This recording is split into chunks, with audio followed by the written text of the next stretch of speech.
我咩咪俾我mga mo DJ Lau que aqui foi cava o ai que mahanga o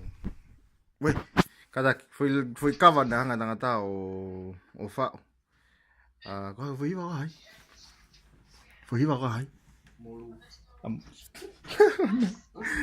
ví vào a lui fa có foi cava pe ki ai mo subscribe pi mai se no lo que mo fanong fa ki hiva fo a mana ki ke upload ya ke o foi va con ni upload ke a hon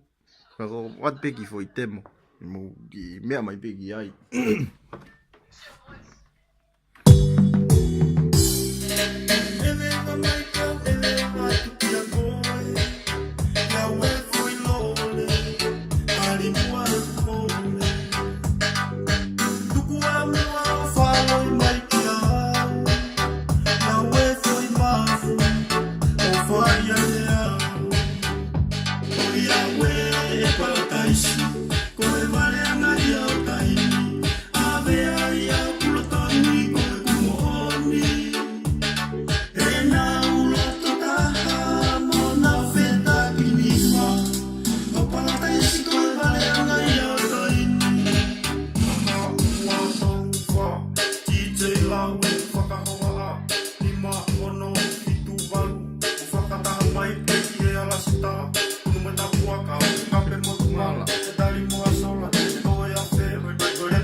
subscribe